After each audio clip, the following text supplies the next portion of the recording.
نمل۔ ہارون عبید اپنے آفس میں control chair پہ بیٹھے چائے کا گھونٹ پیتے ہوئے چند کاغذات کا مطالعہ کر رہے تھے۔ اینک ناک پہ دھری تھی اور انہماک قابل دید تھا۔ موبائل بار بار بج رہا تھا۔ بالآخر انہوں نے اسے اٹھا ہی لیا۔ بولو بیٹا، اپنے فارغ سے کیا کہا ہے؟ وہ رو رہی تھی۔ انہوں نے گہری سانس لیتے ہوئے اینک اتاری۔ جو امین نے مجھے کہا تھا کہنے کو، یہی کہ تم ہسپتال اس لیے ہو کہ… خیر میں جانتا ہوں امین غلط بیانی کر رہا تھا، اور اگر تمہاری توجہ حاصل کرنے والے کام ختم ہو گئے ہوں تو گھر واپس چلی جاؤ۔ کسی کو معلوم ہوا تو نیا تماشا بنے گا۔ وہ سادہ اور مصروف انداز میں کہہ رہے تھے۔ پاپا، آپ ہمیشہ میرے ساتھ یہی کرتے ہیں، وہ روتے ہوئے چلائی تھی۔ آپ نے کبھی مجھے کچھ نہیں دیا، ہمیشہ میرا راستہ روکا، ہمیشہ مجھے ہرٹ کیا۔ I hate you papa, I hate you. اور روتے روتے اس نے کال کاٹ دی تھی۔ ہارون کا فون پکڑے ہاتھ کان سے لگا رہا تھا، گویا وہ شل سے ہو گئے تھے۔ ساکت، متعجب، پھر سر جھٹک کر وہ دوبارہ سے کام کرنے لگے، مگر پھر چہرے سے شدید ڈسٹرب لگ رہے تھے۔ بار بار فون اٹھاتے پھر رکھ دیتے۔ تم اس حد تک گر سکتے ہو میں سوچ بھی نہیں سکتی تھی۔ دروازہ دھاڑ سے کھلا اور جواہرات کا تار تیز تیز چلتی اندر آتی دکھائی دی۔ ہارون نے اکتا کر نظریں اٹھائیں اور میرون اور سفید لباس میں گہرے میک اپ اور جیولری پہنے ایک طرف جتنی بنی سنوری ہوئی تھی، دوسری جانب آنکھوں میں اتنی ہی سرخی تھی۔ وہ اکتا سے گئے۔ بیٹھ جاؤ جواہرات، آج کل تم لوگ کسی کو دمکانے کی پوزیشن میں نہیں ہو۔ میں یہاں بیٹھنے نہیں آئی۔ میز پہ دونوں ہاتھ رکھے جھک کر وہ کرائی۔ تم لوگوں نے میری ویڈیو بنائی اور اب تمہاری بیٹی اس ویڈیو کو استعمال کرنے کی دھمکی دے کر گئی ہے مجھے۔ میں نے تم پہ بھروسہ کر کے تمہیں ایک کام کہا تھا اور فصیح نے اسے ریکارڈ کر لیا۔ ہارون عبید تحمل سے پیچھے ہو کر بیٹھے۔ وہ عمر اور تجربے کے اس دور سے نکل چکے تھے جہاں… کیا؟ کون سی ویڈیو؟ مجھے نہیں معلوم۔ جیسے الفاظ فوراً حیران ہو کر بولے جاتے ہوں۔ انہوں نے جواہرات کے الفاظ کو ذہن میں ترتیب دیا اور ساری تصویر واضح ہو گئی۔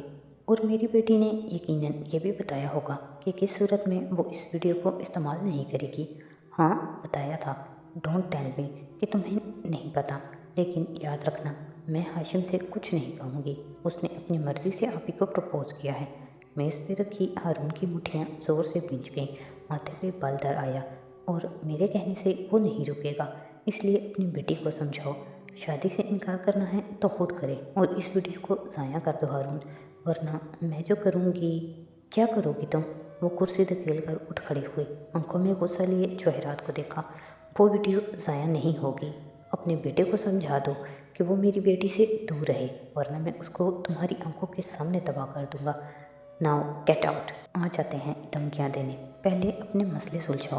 جواہرات برہم سے واپس مڑ گئی اور جب تک وہ باہر نکلی ہارون بلند آواز میں بولتے رہے۔ کرسی پہ واپس گرتے ہوئے انہوں نے بے اختیار ٹائی کی ناٹ ڈھیلی کی اور شدید متفکر نظر آنے لگے تھے۔ اس سنہری دوپہر حنین اپنے کمرے میں لیپ ٹاپ کے سامنے بیٹھی مسکرا کر اسکرین کو دیکھ رہی تھی۔ کاپی نہیں ہو پا رہا تو کیا ہوا، میموری کارڈ تو میرے پاس ہے نا۔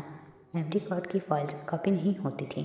اس نے بہت کوشش کر کے دیکھ لی تھی۔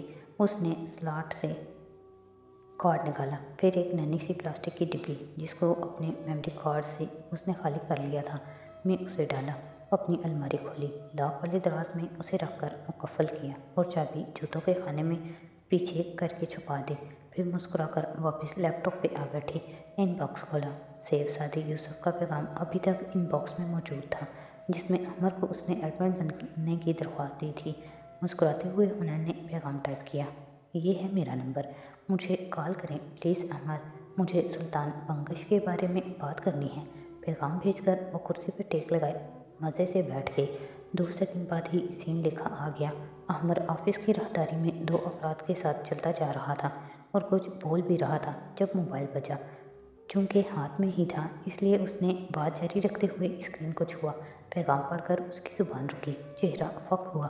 ان لوگوں سے معذرت کر کے وہ تیزی سے اپنے آفس کی طرف واپس آیا اور فون کان سے لگایا۔ حنین نے تیسری گھنٹی پہ فون اٹھا لیا تھا۔ کیسے ہیں آپ کارٹارز کے میڈیا مینیجر، امیج کنسلٹنٹ احمر شفیع صاحب، یا مجھے یوں کہنا چاہیے کہ سلطان وقفہ دیا تو وہ جلدی سے بولا، فضول گفتگو کرنے کی ضرورت نہیں ہے، بتائیے کیا مسئلہ ہے؟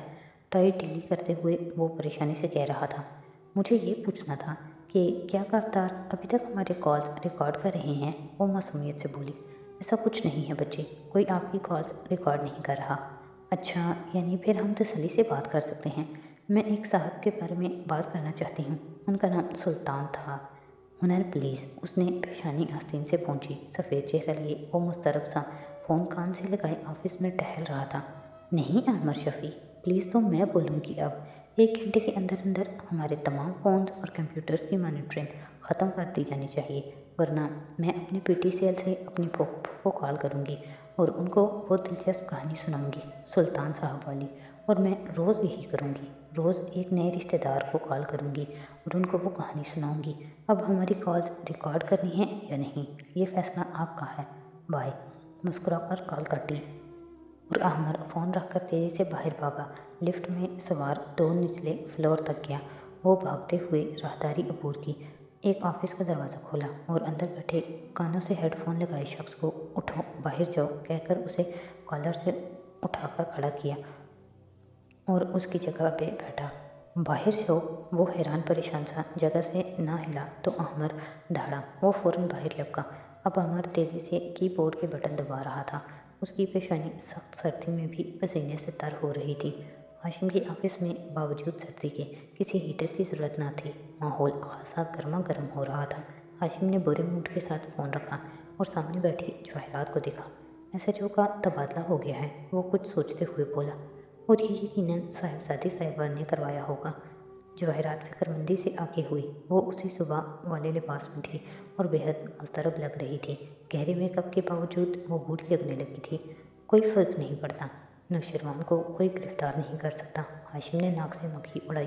تم اس کی ضمانت از قبل گرفتاری کیوں نہیں کروا لیتے؟ ممی کیا ہو گیا ہے؟ یہ نان بیلیبل آفینس ہے، ضمانت نہیں ہو سکتی۔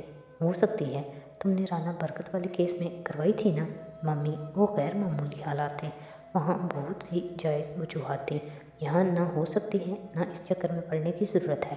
اب بے فکر رہیں، کوئی شیر کو گرفتار نہیں کرے گا، ہاشم نے اس کی آنکھوں میں دیکھ کر پورے وثوق سے کہا۔ جواہرات نے مضطرب سے پہلو بدلا، وہ تب سے کمرے میں بند ہے۔ ہاشم تم اس کی فکر کرو، فی الحال ہم کتنے کرائسس میں ہیں؟ ہاشم نے چونک کر اسے دیکھا۔ کیا مطلب میں اس کی فکر کروں؟ کر تو رہا ہوں، میں ہی تو کر رہا ہوں، مگر آپ کے یہ الفاظ کہاں سے آ رہے ہیں؟ ہاں؟ اس نے ایک تیز نظر ماں پہ ڈالی۔ جواہرات نے چائے کا کپ آہستہ سے فرج میں رکھا اور الفاظ ڈھونڈے۔ آبی والے معاملے کو کچھ عرصے کے لیے ملتوی کر کے 1 منٹ ممی، اس نے سختی سے ہاتھ اٹھا کر اسے روکا۔ جواہرات کی سانس تک اٹک گئی۔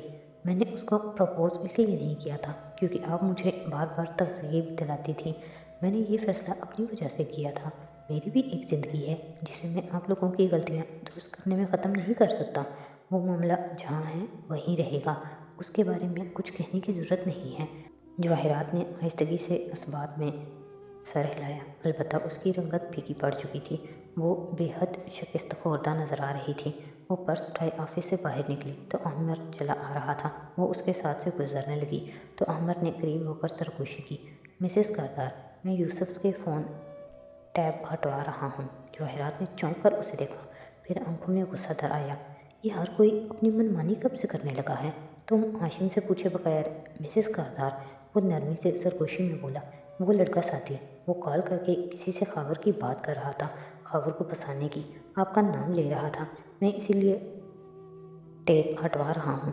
بے فکر رہیں، میں آپ کا وفادار ہوں، سمجھانے والے انداز میں وہ بولا تو جواہرات گہری سانس لے کر رہ گئی۔ رنگت مزید پھیکی پڑی، ہر طرف سے گھیرا تنگ ہو رہا تھا، ہر شخص ٹائم بم بنا ٹک ٹک کر رہا تھا۔ ٹھیک ہے، تم نے درست کیا، ویسے بھی اب کال ٹائپنگ کی ضرورت نہیں رہی، وہ تھکے تھکے سے انداز میں کہہ رہی تھی۔ احمد نے غور سے اسے دیکھا۔ مسز کردار پریشان مت ہوں، میں آپ کے ساتھ ہوں۔ راہداری میں باریک ہیل سے چلنے کی آواز آئی تو وہ دونوں جو قدرے الگ تھلگ کھڑے تھے چونک کر دیکھنے لگے۔ سامنے سے شیرین چلی آ رہی تھی، رنگ برنگے کپڑوں میں ملبوس، بالوں کو الٹے سیدھے فیشن کے مطابق باندھے۔ وہ ان کو نظر انداز کر کے ہاشم کے آفس کی طرف بڑھ گئی۔ جواہرات کی چبھتی نظروں نے دور تک اس کا تعاقب کیا تھا۔ احمد مجھے خاور سے نجات چاہیے، وہ بے بسی سے دبی دبی آواز میں کہہ رہی تھی۔ ہاشم کہہ رہا تھا اس نے کال کی ہے اس کو، ہمیں کچھ کرنا ہوگا احمد۔ شام کا نیلگوں اندھیرا ہر پل گہرا ہوتا جا رہا تھا،